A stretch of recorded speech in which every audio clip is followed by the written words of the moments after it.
ஹேடா miss, எல்லோரும் எப்படி இருக்கீங்க? ஐ ஹோப் எல்லோரும் நல்லா இருப்பீங்கன்னு நான் நம்புகிறேன். இப்போது நம்ம சேனலில் போட்டுட்ருக்க எஃப்எஃப் மாஃபியா ஜியன் first time fallen love with innocent girl, இந்த எஃப்எஃப் வந்து அவ்வளோவா வியூஸ் எதுவுமே போகலடா. இந்த எஃப்எஃபோட லாஸ்ட் பார்ட்டுமே பார்த்துருப்பீங்க, அவ்வளோவா வியூஸ் போகவே இல்லை. 100 வியூஸ் கூட இது ரீச் பண்ணல. ஸோ அது எனக்கு ரொம்பவே டிசப்பாயிண்ட்டாக கொஞ்சம் கஷ்டமாகவே இருக்குது. ஸோ அதனால் இந்த எஃப்எஃப்பை சீக்கிரமாக முடிச்சிடலாம் அப்படின்ற ஒரு மைண்ட் செட்டுக்கு வந்துட்டேன்டா. இப்போது 1 ஷாட் எப்படி நம்ம 5 ஷாட்டாக கன்வெர்ட் பண்ணி போடுவோம், அதை மாதிரி அந்த ரேஞ்சுக்குள்ளேயே இதை கம்ப்ளீட் பண்ணிடலாம் அப்படின்ட்டு ஒரு மைண்ட் செட்டுக்கு வந்துட்டேன்டா. ஸோ இந்த பார்ட் கொஞ்சம் அதிக வியூஸ் போச்சுன்னா இந்த எஃப்எஃபோட நெக்ஸ்ட் பார்ட் நான் வந்து சீக்கிரமாகவே அப்லோட் பண்ணுறேன். என்னடா இவங்க ஒரு பார்ட் போட்டு முடிச்சுட்டு இன்னொரு பார்ட் போடவே இவ்வளோ ரொம்ப டைம் டிலே பண்ணுறாங்க அப்படிலாம் நினைக்காதீங்க. ஸோ எனக்கு இப்போ தான் எக்ஸாம்ஸ்லாம் கம்ப்ளீட் ஆச்சு. ஸோ இதுக்கப்புறம் கண்டிப்பாக சீக்கிரமாக நான் வீடியோ அப்லோட் பண்ண ட்ரை பண்ணுறேன்டா, கோச்சிக்காதீங்க. நம்ம சேனல் இப்போ வரைக்கும் வீடியோ பார்த்து சப்ஸ்கிரைப் பண்ணியிருக்கவங்களுக்கெலாம் ரொம்ப தேங்க்ஸ். சப்போர்ட் பண்ணுங்கடா. உங்கள் ஃப்ரெண்ட்ஸ் அண்ட் ஃபேமிலிஸ்க்கும் வீடியோ ஷேர் பண்ணுங்கள், சப்போர்ட் பண்ண சொல்லுங்கள். என் வீடியோ பிடிச்சிருந்தா மட்டும் பாருங்கள், பிடிக்கலனா ஜஸ்ட் ஸ்கிப் பண்ணிக்கோங்கடா. நான் போடுற எஃப்எஃப் ஸ்டோரி எல்லாமே ஃபிக்ஷன், இமேஜினேஷன் சம்மந்தப்பட்டது தான். ஸோ உங்களோட ரியல் லைஃப் கூட இதை வந்து கம்பேர் பண்ணிக்காதீங்கடா. வாட்ஸ்அப் சேனலோட லிங்க், இன்ஸ்டா ஐடி லிங்க் எல்லாமே டிஸ்கிரிப்ஷனில் நான் கொடுக்குறேன், வேணுன்றவங்க ஃபாலோ பண்ணிக்கோங்க. சரி, இப்போ வாங்கடா நம்ம வீடியோக்குள்ளே போகலாம். லாஸ்ட் சீனில் நம்ம எதோடு முடிச்சிருக்கோன்னா, உங்களோட ஸ்டெப் மதர் வந்து ரொம்பவே உங்களை வந்து போட்டு காயப்படுத்தியிருப்பாங்க. ரொம்ப அடித்து திரும்பவும் உங்களை கூப்பிட்டு போய் அந்த டார்க் ரூம்லேயே போட்டிருப்பாங்க. இன்னும் நீங்கள் அதே டார்க் ரூமில் தான்டா மயங்கி இருக்கீங்க. சடனாக அந்த டார்க் ரூமோட டோர் ஓப்பன் ஆகுது. யாருன்னு பார்த்தா உங்களோட ஸ்டெப் பிரதர் தான் வராரு. ஸ்டெப் பிரதர் வந்துட்டு உங்களை வந்து எழுப்புறாரு.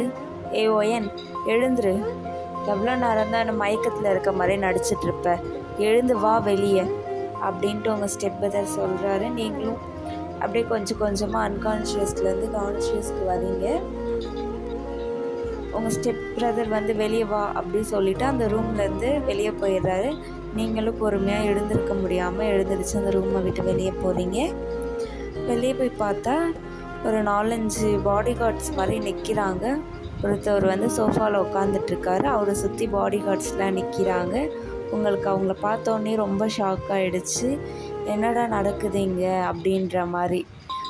அந்த பாடி கார்ட்ஸும் அந்த சோஃபாவில் உட்காந்துருக்க அந்த மேனும் உங்களை பார்த்துட்டு, ஓகே இவ தான் அந்த பொண்ணா, எங்களுக்கு ஓகே, இந்தாங்க கேஷை பிடிங்க அப்படி சொல்லிவிட்டு உங்கள் ஸ்டெப் மதர்கிட்ட ஒரு சூட்கேஸ் நிறைய கேஷ் கொடுக்குறாங்க. கொடுத்துட்டு நேரம் உங்ககிட்ட தான் வரான் அதில் ஒரு பாடி கார்டு. நீங்கள் உடனே பயப்படுறீங்க, இப்போ என்ன பண்ணுறது, அவ்வளோதானா, நமக்கு இப்போ ஹெல்ப் பண்ண யாருமே இல்லையா அப்படின்ற மாதிரி. உங்கள் ஸ்டெப் மதர் ஒரு நிமிஷம் அவனை ஸ்டாப் பண்ணிவிட்டு, இரு, நீ கொடுத்துருக்க பணம் கரெக்டாக இருக்கான்னு செக் பண்ணிக்கிறேன், அதுக்கப்புறம் நீ அவளை கூப்பிட்டு போகலாம் அப்படின்னு சொல்கிறாங்க. அவங்களும் சூட்கேஸ் ஓப்பன் பண்ணி செக் பண்ணுறாங்க. எல்லா பணமும் அதில் கரெக்டாக இருக்குது, இப்போ போய் அவளை கூப்பிட்டுக்கோ அப்படின்ட்டு அந்த பாடி கார்டுக்கு சிக்னல் கொடுக்குறாங்க. அந்த பாடி கார்டும் உங்ககிட்ட வராரு, வந்து உங்கள் கையை பிடிச்சி இழுக்கிறாரு. நீங்கள் உடனே ஒரு கையை தட்டி விட்டு உங்கள் ஸ்டெப் மதர்கிட்டயே போயிட்டு காலில் விழுந்து அழறீங்க. ஏம்மா இப்படி பண்ணுறீங்க, அப்பா போனதுக்கப்புறம் என்ன நீங்கள் ரொம்ப கஷ்டப்படுத்திருக்கீங்க, ஆனால் அதெல்லாம் நான் பெருசாக எதுவுமே எடுத்துக்கிட்டதில்லை, ஆனால் இப்போ காசுக்காக என்னை விற்கிற அளவுக்கு வந்துட்டீங்கல்ல, ஏன் உங்களுக்கு எனக்கு பிடிக்கலனா கூட பரவாயில்ல, ப்ளீஸ் இதை மாதிரி காசுக்காக மட்டும் என்னை விற்காதீங்கம்மா, ப்ளீஸ்மா, இங்கேருந்து என்னால் எங்கேயும் போக முடியாது, நான் இங்கே தான் இருப்பேன், ப்ளீஸ்மா என்னை எங்கேயும் அனுப்பாதீங்க அப்படி சொல்லிவிட்டு நீங்கள் உங்கள் ஸ்டெப் மதர் காலில் விழுந்து அழறீங்கடா. பட் அவங்க இதெல்லாம் கண்டுக்கவே கிடையாது, கொஞ்சம் கூட உங்களை கண்டுக்கவே இல்லை. அவங்க ஃபேஸே இப்போ ரொம்ப ஹாப்பியாக இருக்குது. அந்த சூட்கேஸ் ஆஃப் மணி அவங்க கைக்கு வந்ததுக்கப்புறம் அவங்க ரொம்பவே ஹாப்பியாக இருக்காங்க. நீங்கள் உடனே எழுந்திரிச்சிருங்க. இனிமேல் இதெல்லாம் சரிப்பட்டே வராது அப்படின்னு சொல்லிட்டு எழுந்துட்டு கோவமாக பேசுகிறீங்க. இது என் அப்பா வீடு, நான் இங்கே தான் இருப்பேன், நான் இங்கேருந்து எங்கேயுமே போக மாட்டேன் அப்படி கோவமாக பேசுகிறீங்க. உங்கள் ஸ்டெப் மதர் உங்களை திரும்பி பார்த்துட்டு, என்ன என் பயம் விட்டு போயிடுச்சா, இனி ஒரு வார்த்தை உன் வாயில் இருந்து வந்துச்சு உன் நாக்கையே துண்டாக கட் பண்ணிவிடுவேன் அப்படின்ட்டு சொல்கிறாங்க. நீங்கள் அது எதுவுமே காதில் வாங்காமல் கோவமாக கத்துறீங்க. அந்த பாடி கார்டு வந்து திரும்ப உங்கள் கையை பிடிச்சி இழுக்கிறாரு. ஏய், என் கையை விடு, என்னால் எங்கேயும் வர முடியாது, இதுதான் என் வீடு, நான் இங்கே தான் இருப்பேன், இங்கேருந்து நான் எங்கேயும் வரமாட்டேன், என் கையை விடு அப்படின்னு கத்துறீங்க. நீங்கள் சொன்னது எல்லாமே உங்கள் ஸ்டெப் மதருக்கு ரொம்ப கோவம் வந்துடுது. அவங்க சுற்றி முற்றி பார்க்குறாங்க. டேபிளில் ஒரு பிளேடு இருக்குது, அதை எடுத்துகிட்டு உங்கள் கிட்ட வராங்க. நீங்கள் ரொம்ப பயப்படுறீங்க. அம்மா என்ன பண்ண போகிறீங்க, எட்டு போங்க, என்னை விட்டு தள்ளி போங்க அப்படின்ட்டு உங்கள் ஸ்டெப் மதர் கிட்ட சொல்கிறீங்க. அவங்க ஆனால், ஓ, என்கிட்டே நீ இவ்வளோ தைரியமாக பேசுகிற அளவு வளர்ந்துட்டியா, உனக்கு என்ன பயம் விட்டு போயிடுச்சா, என்னை பற்றி என்ன எதுவும் தெரியாதா உனக்கு அப்படியே சொல்லிவிட்டு அந்த பிளேடால் உங்கள் டங்க்லேயே வச்சு கிழிக்கிறாங்க. உங்களுக்கு அது ரொம்ப பெயின் ஆகுது. நீங்கள் அப்படியே கத்துறீங்க. அந்த வில்லாவே அலற அளவுக்கு கத்துறீங்க. உங்கள் ஸ்டெப் சிஸ்டர் ஆஷா வந்து நின்றுட்டு பார்க்குறாங்க உங்களை இவங்க கொடுமைப்படுத்துறதெல்லாம். பட் அவங்களால எதுவுமே பண்ண முடியல. அவங்க அம்மாவையும் அண்ணனையும் தாண்டி எதுவுமே பண்ண முடியல. அவங்க அப்படியே நின்று பார்க்குறாங்க. நீங்கள் அப்படியே அந்த பெயின்லேயே கீழே விழுந்து கத்துறீங்க. செம்மையாக அழுது கத்துறீங்க. ரொம்ப கத்தி அப்படியே நீங்கள் கொஞ்சம் கொஞ்சமாக அன்கான்ஷியஸ்க்கு போயிடுறீங்க. உடனே உங்கள் ஸ்டெப் பிரதர் வந்து உங்கள் அம்மா கிட்ட கத்துறான். அம்மா, என்ன பண்ணிகிட்ருக்கீங்க நீங்கள், அவளை விடுங்க ஃபஸ்ட்டு, ஏன் இப்படி பண்ணீங்க அப்படின்ட்டு கத்துறான். இதெல்லாம் பார்த்துட்டு இருந்த அந்த group of bodyguards and அவங்க பாஸ்மே இதெல்லாம் இனிமேல் வேலைக்காகாது அப்படி சொல்லிவிட்டு, இனிமேல் இந்த பொண்ணு எங்களுக்கு தேவையில்லை, கொடுங்க நான் கொடுத்த பணத்தை அப்படி சொல்லிவிட்டு வாங்கிட்டு போயிடுறாங்க.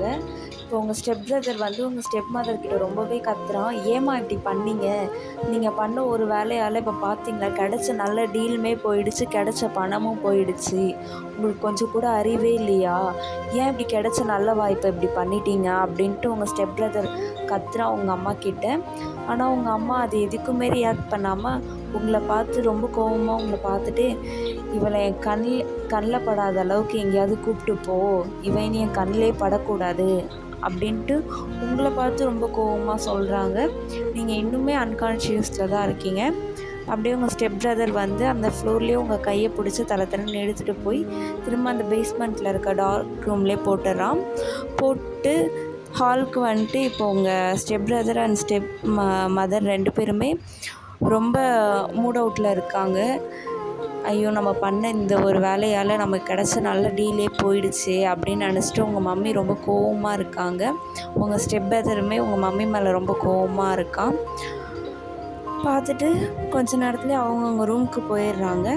அப்போ தான் ஆஷா அவங்கக்கிட்ட வரா. வந்து பார்த்தா பேஸ்மெண்ட்டில் இருக்க டார்க் ரூம் வந்து லாக் ஆகி இல்லை, அன்லாக்கில் தான் இருக்குது. அப்படியே உங்கள்கிட்ட வந்துட்டு உங்களை எழுப்புறா. உங்கள் ஷோல்டரை பிடிச்சி டேப் பண்ணி எழுப்புறா. பட் நீங்கள் எழுந்திருக்கவே கிடையாது. அப்புறம் ஒரு கப் ஆஃப் வாட்டர் எடுத்துகிட்டு வந்துட்டு உங்கள் ஃபேஸ்லேயே தெளிக்கிறா. அப்போ தான் நீங்கள் கொஞ்சமாக கண்ணை திறந்து பார்க்குறீங்க. கண்ணை திறந்து பார்த்தா உங்கள் முன்னாடி ஆஷா இருக்கா. பட் உங்களால் எதுவுமே அவகிட்ட பேச முடியல. உங்கள் கண்ணிலேருந்து தண்ணி மட்டும் வந்துகிட்டே இருக்குது, ஸ்டாப் ஆகவே இல்லை. உங்களோட டியர்ஸ் ஃபால் ஆகிறது. உங்களால் எதுவும் பேசவும் முடியல. உங்களுக்கு ரொம்ப பெயினாக வேறு இருக்குது. ஏன்னா உங்கள் ஸ்டெப் மதர் தான் உங்கள் டங்கில் வந்து பிளேடை வச்சு கிழிச்சிருப்பாங்க இல்லையா. ஸோ அதனால் ஆஷா வந்து உங்ககிட்ட பேசுகிறான். ஒயன் ப்ளீஸ், இனிமேல் நீ இங்கே இருக்காத, இங்கே இருந்தால் கண்டிப்பாக இவங்க 2 பேரும் உன்னை உயிரோட கூட விட மாட்டாங்க, இங்கேருந்து நீ எங்கேயாவது போயிடுவோயன் ப்ளீஸ் அப்படி சொல்கிறாவ. நீங்கள் அவகிட்ட ஏதோ சொல்ல நினைக்கிறீங்க, பட் உங்களால் சொல்ல முடியல, உங்களால் பேசவே முடியல, ரொம்ப பெயினாக இருக்குது. ஸோ அவளுக்கு நீங்கள் என்ன சொல்ல வரீங்கன்றதே புரியவே இல்லை. பட் அவள் திரும்ப பேசுகிறத கண்டினியூ பண்ணுறா. ஒயன் ப்ளீஸ், இங்கேருந்து நீ போயிடு, இங்கே இருக்காத, நானே இங்கேருந்து நீ வெளியே போகிறதுக்கு ஹெல்ப் பண்ணுறேன். இன்றைக்கி நைட் 12 எல்லோரும் தூங்கிட்டதுக்கப்புறம் நான் உன்னை வந்து இங்கேருந்து வெளியே அனுப்புகிறேன். நீ எப்படியாச்சும் இங்கேருந்து தப்பிச்சு போயிடு, இங்கே இருக்காத ப்ளீஸ், எனக்காக இங்கேருந்து போயிடுவேன் அப்படின்னு சொல்லிட்டு ஆஷா ரொம்பவே அழறா. நீங்களும் அதோட எதுவும் சொல்லலை, அதோட யாரோ வர மாதிரி சவுண்ட் கேட்குது சொல்லிவிட்டு ஆஷா அந்த டார்க் ரூமை விட்டு வெளியே போயிடுறான். நீங்களும் ஆஷா சொன்னதே திங்க் பண்ணிட்டு இருக்கீங்க. ஆஷா சொன்னதையும் உங்கள் மைண்ட்குள்ளே திங்க் பண்ணுறீங்க. நான் இங்கேருந்து வெளியே போனால் எங்கே போகிறது, எனக்குன்னு யார் இருக்கா, நான் எங்கே போவேன், இதுதான் என் வீடு, இங்கே தானே நான் இருக்கணும். ஆனால் இங்கேருந்து வெளியே போயிட்டா எனக்கு இங்கே வெளியே யாருமே இல்லையே, நான் வெளியே போய் என்ன பண்ணுவேன் அப்படி சொல்லிட்டு யோசிச்சுட்ருக்கீங்க. அதே மாதிரி நைட் டைமும் ஆகுது. ஆஷா வந்து ஹாலில் பார்க்குறா, அவங்க மம்மியும் அவங்க பிரதரும் ஹாலில் இருக்காங்க. ஸோ அதனால் கொஞ்ச நேரம் வெயிட் பண்ணிகிட்டே இருக்கா. அப்புறம் அவங்க மம்மி ரூமுக்கு போயிடுறாங்க. அப்புறம் கொஞ்ச நேரத்துலேயே பிரதரும் போயிடுறாங்க. போயிட்டோன்னா ஆஷா எல்லாம் செக் பண்ணிவிட்டு எல்லாம் ஓகேவா, இப்போ நம்ம போகலாமா அப்படின்றத செக் பண்ணிவிட்டு அவள் வேகமாக அந்த டார்க் ரூமுக்கு ஓடி வந்துட்டு உங்ககிட்ட தான் வந்து சொல்கிறா, வயன் வா, எல்லோரும் அவங்கவுங்க ரூமுக்கு போயிட்டாங்க, அவங்க தூங்க ஸ்டார்ட் பண்ணியிருப்பாங்க, இதுதான் கரெக்டான டைம், இங்கேருந்து இப்போ நீ வெளியே போகலாம், வா நானே உன்னை கூப்பிட்டு போய் விடுறேன் அப்படி சொல்லிவிட்டு அவள் அவங்க கையை பிடிச்சி பொறுமையாக கூப்பிட்டு வரா. ஆனால் உங்களால் நடக்கக்கூட முடியல. அப்படியே பொறுமையாக யாருக்கும் தெரியாமல் ஹாலில் இருந்து மெயின் டோருக்கு வரா. மெயின் டோர் வந்துட்டதுக்கப்புறம் பொறுமையாக உங்களை கொண்டு வந்து மெயின் கேட் வரைக்கும் விட்டுட்டு, இங்கேருந்து எப்படியாவது தப்பிச்சு போயிடு, இங்கேருந்து நீ தப்பிச்சு போய் நல்லா இருந்தாலே போதும், உனக்கு நீ வெளியே போயிட்டு யார்கிட்டயாச்சும் ஹெல்ப் கேளு, கண்டிப்பாக அவங்க உனக்காக ஹெல்ப் பண்ணுவாங்க, நீ இங்கேருந்து இதை தாண்டி சிட்டிக்கு எப்படியாச்சும் போயிடு, அங்கே உனக்கு யாராச்சும் ஹெல்ப் பண்ணுறதுக்கு இருப்பாங்க அப்படி சொல்லிவிட்டு ஆஷா வந்து உங்ககிட்ட ஒரு பேப்பர் மாதிரி ஒரு லெட்டர் ஒன்று கொடுக்குறவங்க கையில் கொடுத்துட்டு, சீக்கிரம் இங்கேருந்து போ, சீக்கிரமாக போ, யாராச்சும் வரதுக்குள்ளே போ அப்படி சொல்கிறா. நீங்களும் டியரி ஐஸோடு அவளை பார்த்துட்டு அங்கேருந்து உங்களுக்கு போகவும் மனசு வரல. என்ன தான் அவங்க இவ்வளோ கஷ்டப்படுத்தியிருந்தாலுமே அந்த பிளேஸை விட்டு உங்களுக்கு போகவே மனசு வரல. அப்புறம் எப்படியே அப்புறம் கொஞ்சம் கொஞ்சமாக போக ஸ்டார்ட் பண்ணுறீங்க. பார்த்தா வெளியே ஏதோ சவுண்ட் கேட்குது சொல்லிவிட்டு உங்களோட ஸ்டெப் பிரதர் வந்து அவங்க ரூம்லேருந்து விண்டோவில் பார்க்குறாங்க. பார்த்தா யாரோட ஷேடோ தெரியுது. ஆனால் அவங்க வந்து கீழே பார்க்குறதுக்குள்ளே ஆஷா வேகமாக அவளோட ரூமுக்கு போயிடுறா. கீழே வந்து பார்க்கக்குள்ள எதுவுமே இல்லை. அவனுமே இது நம்மளோட இல்லூஷன் தான் அப்படி சொல்லிவிட்டு அவனுமே அவன் ரூமுக்கு போயிடுறான். போய் பார்த்தா அவன் ரூமுக்கு போகிறான். அப்போ தான் கரெக்டாக அந்த ஸ்ட்ரீட்டில் உள்ள டாக்ஸ் எல்லாமே குலைக்குது. அவனுக்கு ஒரு மாதிரி டவுட் வந்துடுது. நம்ம பார்க்கக்குள்ளே அங்கே ஒரு ஷேடோ தெரிஞ்சுது, நம்ம கீழே போய் பார்க்கக்குள்ளே யாருமே இல்லை.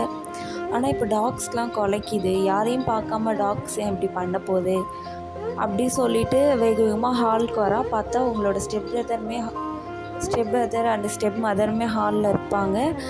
உடனே அவங்க ஸ்டெப் மதர் சொல்கிறாங்க, ஃபஸ்ட்டு பேஸ்மெண்ட்டில் போய் வயன் இருக்காளா பாரு அப்படி சொல்கிறாங்க. வேகமாக உங்கள் ஸ்டெப் பிரதர் வந்து பார்க்குறான். ஆனால் அந்த டார்க் ரூமில் நீங்கள் இல்லை. அப்பயும் ஓகே, வயன் தான் இப்போ வெளியே போயிருக்கா, நம்ம எல்லோரையும் ஏமாற்றிட்டு அப்படி சொல்லிவிட்டு அவங்க ஸ்டெப் மதர்கிட்ட போய் சொல்லக்குள்ள ஸ்டெப் மதர் திட்டுறாங்க. அந்த ரூம் எப்பவுமே லாக்கில் தானே இருக்கும், அந்த லாக் தாண்டி அவள் எப்படி வெளியே போயிருப்பா அப்படின்ட்டு கேட்கவும் அப்போ தான் உங்கள் ஸ்டெப் பிரதர் சொல்கிறாரு, இல்லைம்மா அவள் அன்கான்ஷியஸில் இருந்ததுனால நான் தான் அந்த ரூமை லாக் பண்ணல அப்படி சொல்லவும் உங்கள் ஸ்டெப் மதருக்கு ரொம்பவே கோவம் வருது.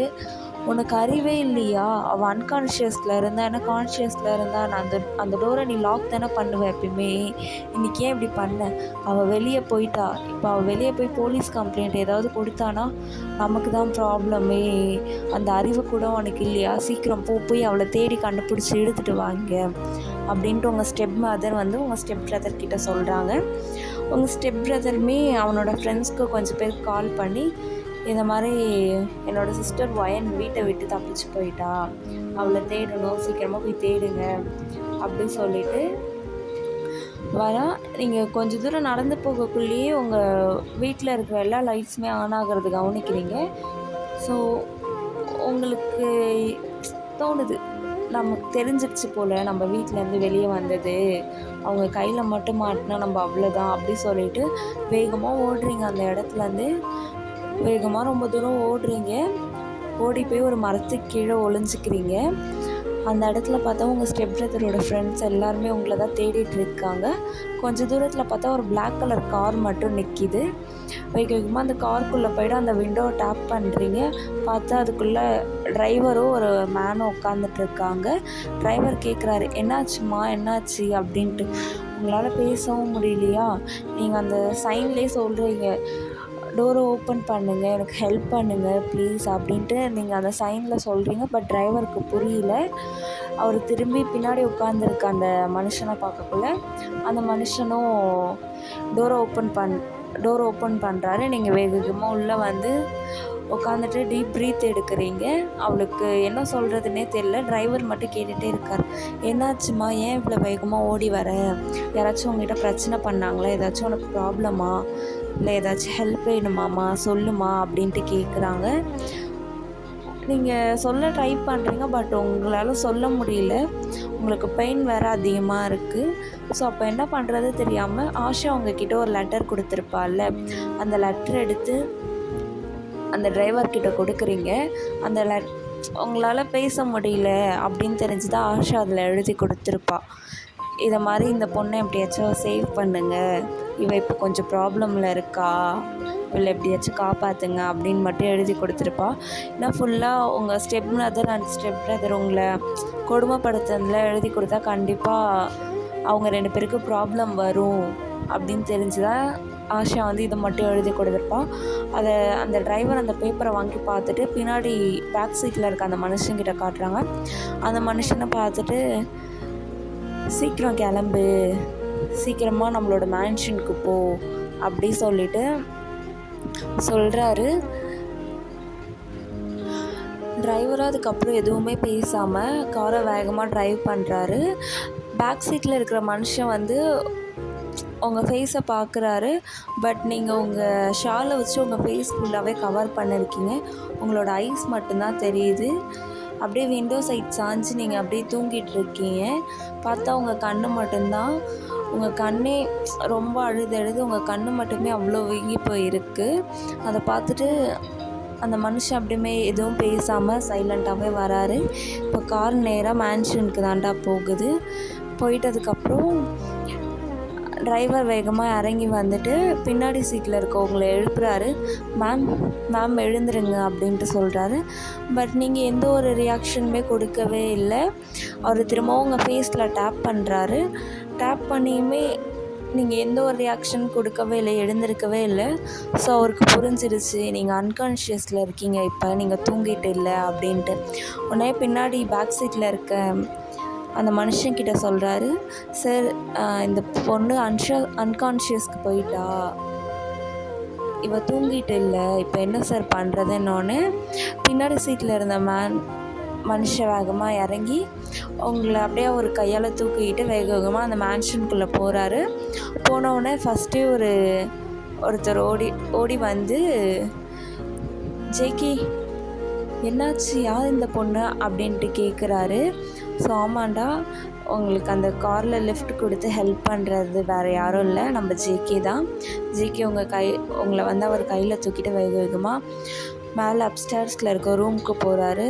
அப்படியே அந்த பெட்டில் படுக்க வச்சுட்டு வந்து கேட்டிருப்பாங்கல்ல ஒருத்தர், அவர் வந்து அவர்கிட்ட சொல்கிறாரு, ஜேகே சீக்கிரமாக டாக்டர் கால் பண்ணி வர சொல்லுங்கள் இந்த பொண்ணை செக் பண்ணுறதுக்கு அப்படி சொல்லிவிட்டு வேக வேகமாக கீழே இறங்கி போயிடுறாரு. உடனே இவரும் வந்து டாக்டர் கால் பண்ணுறாரு.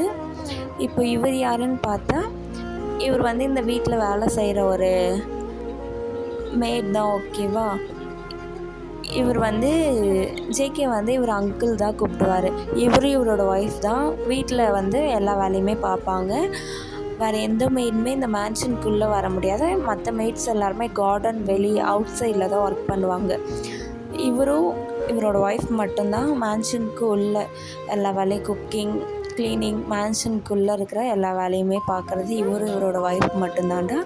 ஜேகே வந்து இவர் அங்கிள் கூப்பிடுவாங்க, அவரோட ஒய்ஃபை ஆன்ட்டின்னு கூப்பிடுவாங்க. ஸோ இப்போ தான் வந்து அங்கிள் சீக்கிரம் டாக்டருக்கு கால் பண்ணி வர சொல்லுங்கள் இந்த பொண்ணை செக் பண்ணுறதுக்கு அப்படின்னு சொல்லிட்டோன்னே நம்ம அங்கிள் போய் டாக்டருக்கு கால் பண்ணதுக்கப்புறம் டாக்டரும் வந்து செக் பண்ணுறாங்க. செக் பண்ணிவிட்டு ஜேகே கிட்ட வந்து சொல்கிறாங்க, ஜேகே என் லைஃப் டைமில் இப்படி ஒரு கேஸை நான் பார்த்ததே இல்லை. அந்த பொண்ணோட டங்கில் யாரோ ஒரு ஷார்ப்பான ஆப்ஜெக்டை வச்சு கிழிச்சிருக்காங்க. ஸோ அந்த பொண்ணு இப்போ அன்கான்ஷியஸில் இருக்கா. நான் இன்ஜெக்ஷன் போட்டிருக்கேன். அவள் எழுந்துக்கிறதுக்கு கொஞ்சம் டைம் எடுக்கும். பட் அவள் டங்கில் வந்து ரொம்பவே பெருசாக அந்த ஷார்ப் ஆப்ஜெக்ட் வச்சு கிழிச்சிருக்கிறதுனால அவளால் பேச முடியாதான்றதை இப்போ என்னால் சொல்ல முடியாது ஜேகே அப்படின்னு சொல்லிட்டு அந்த மெடிசன் எழுதி வச்சுருக்க ப்ரிஸ்கிரிப்ஷனை வந்து ஜேகே கிட்ட கொடுத்துட்டு இந்த மெடிசன்ஸ்லாம் வாங்கி அந்த பொண்ணுக்கு கொடுங்க அப்படின்னு சொல்லிட்டு டாக்டர் போயிடுறாரு. ஜேகேயும் வந்து அங்கிளை கூப்பிட்டு, அங்கிள் இந்தாங்க இதில் எழுதியிருக்க மெடிசன்ஸ்லாம் வாங்கி அந்த பொண்ணுக்கு கொடுங்க அப்படி சொல்லிவிட்டு ஜேகேவும் அவரோட ரூமுக்கு போயிடுறாரு. அங்கிள் வந்து பார்த்துட்டே இருக்கார், உங்களை தான் பார்த்துட்டே இருக்கார். அங்கிளோட ஒய்ஃப்மே வராங்க. வந்து யார் இந்த பொண்ணு, எப்படி இங்கே வந்தா அப்படி கேட்கவும், தெரியல ஜேகே தம்பி தான் கூப்பிட்டு வந்தார் அப்படின்ற மாதிரி அங்கிள் சொல்கிறாங்க. அப்படியே டைம் ஸ்கிப் ஆகுதுடா. கொஞ்சம் நேரத்தில் நீங்களுமே கான்ஷியஸ்க்கு வரீங்க. அப்படியே கொஞ்சமாக உங்கள் ஐஸை ஓப்பன் பண்ணி பார்த்தா உங்கள் முன்னாடி வந்து அங்கிளும் ஆன்ட்டியும் தான் இருக்காங்க. நீங்கள் கண்ணு முழிச்சோடனே ஆன்ட்டி வந்து உங்கள் ஹெட்டில் கை வச்சுட்டு எழுந்துட்டியாம்மா அப்படி கேட்குறாங்க. பட் நீங்கள் பயப்படுறீங்க, இது என்ன இடம், நம்ம எங்கே இருக்கோம், யார் இவங்க அப்படி சொல்லிவிட்டு நீங்கள் ரொம்பவே பயப்படுறீங்க. அப்புறமா ஆன்ட்டி அங்கிளும் வந்து சொல்லி எல்லாமே உங்களுக்கு புரிய வச்சுட்டு உங்களுக்கு சாப்பிட்றதுக்கு ஏதாவது எடுத்துகிட்டு வரேன், ஏன்னா நீங்கள் டேப்லெட் போடணும்ல, அதனால் ஆன்ட்டி வந்து உனக்கு போய் நான் சாப்பிட்றது ஏதாவது எடுத்துகிட்டு வரேன் அப்படி சொல்லிட்டு போகிறாங்க. போயிட்டு ஜூஸ் உங்களுக்காக ப்ரிப்பேர் பண்ணி எடுத்துகிட்டு வந்து கொடுக்குறாங்க. ஃபஸ்ட்டு உங்களுக்கு அதை சிப் பண்ணக்குள்ளேயே ரொம்ப பெயினாக இருக்கும் உங்கள் டங்க்லாம். பட் நீங்கள் மெடிசன் எடுத்துக்கணும் அப்படின்றதுக்காக கொஞ்சம் கஷ்டப்பட்டு அந்த ஜூஸை குடித்து முடிச்சுட்டு திரும்ப மெடிசன் போட்டு திரும்ப தூங்குறீங்க. அப்போ தான் ஜேகே வந்து அங்கிளை கூப்பிட்றாரு. அந்த பொண்ணு இங்கே அவள் கான்ஷியஸ்க்கு வந்துட்டாளா, யார் அவன் கேட்டிங்களா, அவளை பற்றி ஏதாச்சும் தெரிஞ்சிச்சா அப்படி கேட்குறாங்க. அங்கிள் ஒன்னே சொல்கிறாங்க, இல்லை அந்த பொண்ணால் பேசவே முடியல தம்பி, அவள் வந்து எங்களை பார்த்தாலே பயப்படுறா, இப்போ தான் மெடிசன் எடுத்துகிட்டு திரும்ப தூங்குறா அப்படின்ட்டு அங்கிள் ஜேகே கிட்ட சொல்கிறாங்க. ஜேகேவுமே அங்கிள் கிட்ட அவள் சரியாயிட்டோடனே சீக்கிரம் இந்த வீட்டிலேருந்து வெளியே போக சொல்லுங்கள் அப்படின்ட்டு அவரோட கோல்டு வாய்ஸில் சொல்லிவிட்டு அவர் போயிடுறாருடா.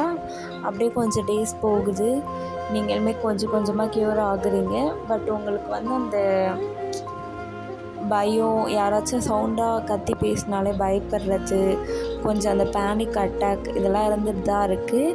இப்போ வரைக்குமே உங்களால் பேச முடியல. அப்படியே ஒரு 1 வீக் ஸ்கிப் ஆகுது. ஆன்ட்டி அங்கிளும் உங்களை ரொம்ப நல்லாவே பார்த்துக்கிறாங்க.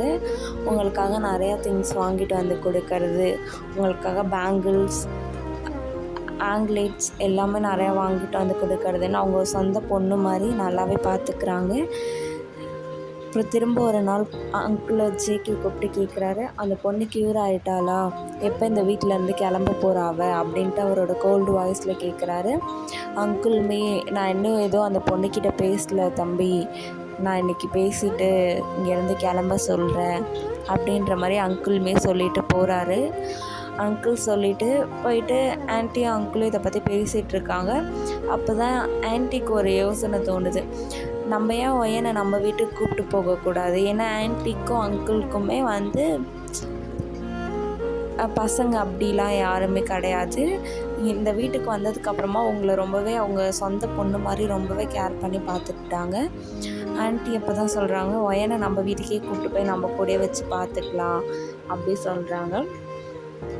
சரி ஓகே அப்படி சொல்லிட்டு வயன்கிட்டேயுமே இதை பற்றி பேசுகிறதுக்காக வராங்க. உங்கள்கிட்டையுமே பேசக்குள்ள நீங்களும் ஓகே அப்படின்ற மாதிரி தலையாட்டுறீங்க ஸ்மைல் பண்ணிக்கிட்டு.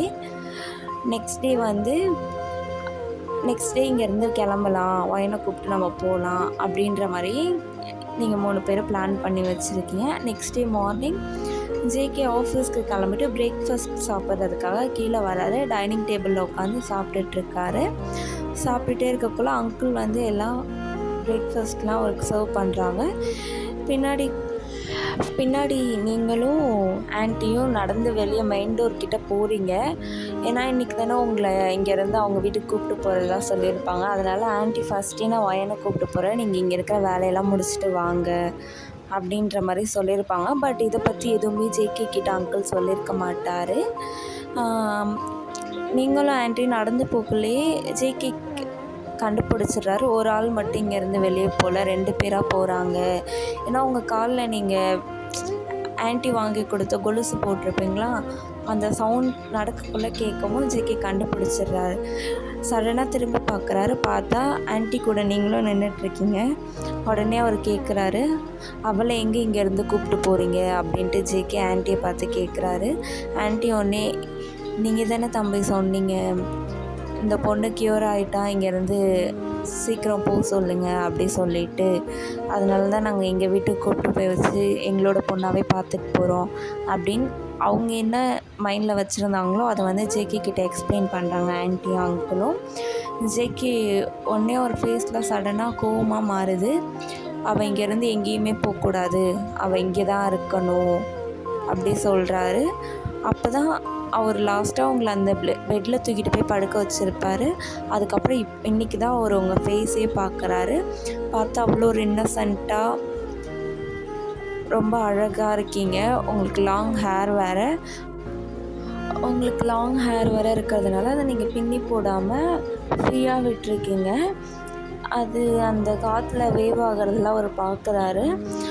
உங்களை பார்த்துட்டு அப்படியே கொஞ்ச நேரம் உங்ககிட்ட இருந்து ஐஸ் எடுக்காமல் பார்த்துட்டே இருக்கார். பட் ஸ்டில் இதுக்கு முன்னாடி வரைக்குமே ஜேகே இப்படி யாரையுமே பார்த்ததே கிடையாது. ஃபஸ்ட் டைம் ஒரு பொண்ணை அப்படி பார்க்குறாரு. பட் ஆன்ட்டியும் அங்கிளுமே கன்ஃபியூஸ் ஆகிடுறாங்க. இவர் தானே இங்கேருந்து ஒயனை சீக்கிரம் போக சொன்னார், இப்போ என்ன இவரே வந்து ஒயனை இங்கே தான் இருக்கணும் அப்படி சொல்கிறாரு அப்படின்ட்டு கன்ஃபியூஷனில் பார்க்குறாங்க. ஜேகே உடனே, என்ன நான் சொன்னது உங்களுக்கு கேட்கலையா, அவள் இங்கேருந்து எங்கேயும் போகக்கூடாது சொன்னேன், அவள் கையை விடுங்க அப்படி சொன்னோடனே ஆன்ட்டி வந்து உங்கள் கையை விட்டுறாங்க. உங்கள் ஃபேஸ் லைட்டாக சேடாக மாறிடுது. இங்கேருந்து போயிடலாம் அப்படி சொன்னாங்களே, இப்போ என்ன இவர் இப்படி சொல்கிறாரு அப்படி சொல்லிவிட்டு நீங்கள் அப்படியே சோகமாக அப்படியே உங்கள் ரூமுக்கு போயிட்டு யோசிக்கிறீங்க. இவர் நமக்கு ஹெல்ப் பண்ணாதுதான், நம்ம லைஃப் சேவ் பண்ணாதுதான், பட் இவர் சொல்கிற இடத்துல தான் நம்ம இருக்கணும் அப்படிலாம் எதுவுமே இல்லை, இவர் ஏன் இப்படி பண்ணுறாரு அப்படின்ட்டு ஜேகேவை பற்றி யோசிச்சுட்ருக்கீங்க. யோசிச்சுட்டு அப்படியே டைம் ஸ்கிப் ஆகுது.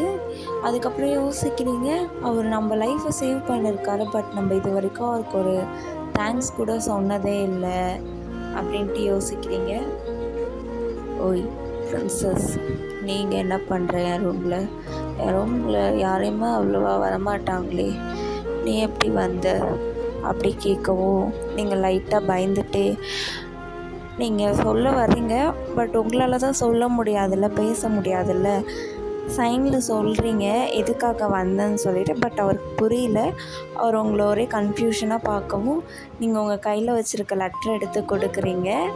அவர் அந்த லெட்டரை வாங்கிட்டு, இது என்ன லெட்டர் அப்படி கேட்குறாரு. நீங்கள் உடனே சைன்லேயே அவர் அதை படித்து பார்க்க சொல்கிறீங்க. அதை படித்து பார்த்தா அந்த லெட்டரில் thanks for save my life அப்படி எழுதிட்டு, என்னை காப்பாற்றினதுக்கு ரொம்ப தேங்க்ஸ், நான் இவ்வளோ நாள் உங்கள் வீட்டில் சேஃபாக இருந்தது எல்லாமே வந்து நீங்கள் என்னை காப்பாற்றினதுனால தான், கண்டிப்பாக உங்களுக்கு ஏதாச்சும் ஹெல்ப்னால் நான் பண்ணுவேன், உங்களுக்கு எந்த ஹெல்ப் வேணாலும் என்னை கேளுங்க நான் பண்ணுவேன் அப்படின்ற மாதிரி எழுதியிருப்பீங்க. அதில் அவர் அதை பார்த்துட்டு லைட்டாக ஸ்மைல் பண்ணிவிட்டு, ஓ எனக்கு நீ ஹெல்ப் பண்ண போறியா, பட் உன்னோட ஹெல்ப் எனக்கு தேவைப்படாது பிரின்சஸ் அப்படின்னு சொல்கிறாரு. பட் நீங்கள் லைட்டாக கன்ஃபியூஷன் ஆகுறீங்க, இவர் என்ன நம்மளை பிரின்சஸ் கூப்பிட்றாரு அப்படி சொல்லிவிட்டு. நீங்கள் ஒன்றே ஒரு வேளை நம்ம பேர் தெரியாமல் இருக்கிறதுனால கூட நம்மளை எப்படி கூப்பிட்லாம் அப்படி சொல்லிவிட்டு அது பெருசாக எடுத்துக்காமல் நார்மலாக விட்டுடுறீங்க. நார்மலாக விட்டுட்டு திரும்ப சைன்லேயே அவருக்கு தேங்க்ஸ் சொல்லிவிட்டு அந்த ரூம்லேருந்து வேக வேகமாக வெளியே வந்துட்டு உங்கள் ரூமுக்கு போயிடுறீங்க. உங்கள் ரூமுக்கு போயிட்டு அவர் ரூமில் நடந்ததை தான் யோசிச்சு பார்க்குறீங்க. என்ன அந்த மனுஷனோட ரூம் இவ்வளோ டார்க்காக இருக்குது, அவர் என்ன கோஸ்ட் கூட வாழ்கிறாரோ? இந்த மேன்ஷன்லேயும் அவ்வளோ உள்ள யாருமே இல்லை, எப்படி இவர் இங்கே இருக்கார் அப்படின்றத பற்றி யோசிச்சுட்ருக்கீங்க. அப்படியே அந்த சைட் ஜேகேவை பார்த்தா நீங்கள் வந்துட்டு போனதெல்லாம் நினச்சி அவர் திங்க் பண்ணி அதை பற்றி லைட்டாக ஸ்மைல் பண்ணுறாரு. ஸ்மைல் பண்ணிவிட்டு அதுக்கப்புறம் அவரோட ஃபோன் ரிங் ஆகுது. ஸோ அவரோட மொபைல் எடுத்துகிட்டு பேசுகிறதுக்காக போயிடுறாரு. அப்படியே நெக்ஸ்ட் டே மார்னிங் ஆகுது. நெக்ஸ்ட் டே மார்னிங் பார்த்தா ஜேகே யோசிக்கிறாரு, அவள் இந்த வீட்டுக்கு வந்ததுலேருந்து ஃபஸ்ட்டு டே தான் அவளை போய் பார்த்தோம், அதுக்கப்புறம் நம்ம அவளை போய் பார்க்கவே இல்லை, இன்றைக்கி போய் பார்ப்போம் அவள் எப்படி இருக்கா அப்படி சொல்லிட்டு. நேற்று நைட் வந்தப்போ கூட நம்ம அவளை பற்றி எப்படி இருக்கா, அவள் ஹெல்த் எப்படி இருக்குன்னு நம்ம கொஞ்சம் கேட்கவே இல்லையே அப்படின்ட்டு யோசிச்சுட்டு அவர் ரெஸ்ட் ரூம் போய் குளிச்சுட்டு பொறுமையாக வந்து உங்கள் ரூம் கிட்ட தான் வராரு. பட் அவர் நாக் பண்ணாமல் அப்படியே டேரெக்டாக டோர் ஓப்பன் பண்ணிவிட்டு உள்ளே வராரு. வந்து பார்த்தா நீங்கள் நல்லா பீஸ்ஃபுல்லாக தூங்கிட்டுருக்கீங்க பெட்டில் படுத்து. அவர் அப்படியே உங்கள் கிட்ட வந்துட்டு பெட்டில் உட்கார்றாரு. உட்காந்துட்டு உங்கள் ஃபேஸில் உங்களோட ஹேர்லாம் விழுந்திருக்கும், அதெல்லாம் எடுத்து விட்டு சடனாக உங்கள் ஃபோர் ஹெட்லேயே கிஸ் பண்ணுறாரு. கிஸ் பண்ணவும் அந்த சைன்ஸ் உங்களுக்கு தெரிஞ்சு கண்ணை ஓப்பன் பண்ணி பார்த்தா இவர் உங்கள் ஃபோர் ஹெட்டில் கிஸ் பண்ணிகிட்ருக்காரு. நீங்கள் அவர் செஸ்ட்டில் ஹேண்ட் வச்சு அவரை பேக்கில் தள்ளுறீங்க. அவரும் எட்ட போயிடுறாரு. நீங்கள் உடனே சைன்லேயே கேட்குறீங்க, இங்கே என்ன பண்ணுறீங்க, இங்கே என்ன பண்ணுறீங்க அப்படி கேட்கவும் அவருக்கு புரியுது. பட் அவர் புரியாத மாதிரி நடிச்சுட்டு, என்ன கேட்குறேன் நீನು, என்ன எனக்கு ஒன்றுமே புரியலையே நீ பேசுறது அப்படி சொல்கிறாரு. நீங்கள் உடனே சடனாக ஏஞ்சிட்டு அவரோட கையை பிடிச்சி அந்த பெட்லேருந்து எழுந்திருக்க வச்சு வெளில அனுப்புறதுக்காக அவர் கையை பிடிச்சி இழுக்கிறீங்க. நீங்கள் எழுந்துட்டு அவரும் எழுந்துட்டு வரக்குள்ளே உங்கள் கால் ஸ்லிப் ஆகி நீங்கள் பெட்டில் விழுந்துடுறீங்க. அவரும் உங்கள் மேலே விழுந்துடுறாரு. விழுந்துட்டு அந்த மனுஷன் எழுந்திருக்க மாதிரியே இல்லை, நல்லா மெத்துன்னு இருக்காப்பா, ஜாலியாக படுத்துட்ருக்கலான்ற மாதிரி தான் அவர் உங்கள் மேலே படுத்துட்ருக்காரு. நீங்கள் அவர் எழுந்திருக்க சொல்லி புஷ் பண்ணுறீங்க. பட் அவர் எழுந்திருக்கவே இல்லை, உங்களே பார்த்துட்ருக்காரு. பார்த்துட்டு இருந்த மனுஷன் என்ன நினச்சாருனே தெரில, சடனாக உங்கள் லிப்ஸ்லேயே கிஸ் பண்ணுறாரு. உங்களுக்கு ஒன்றுமே புரியல, என்னடா இவர் இப்படி பண்ணுறாரு அப்படி சொல்லிட்டு உங்களோட ஐஸில் நல்லா பெருசாகுது, வேர்டாகுது. அவரே பார்க்குறீங்க.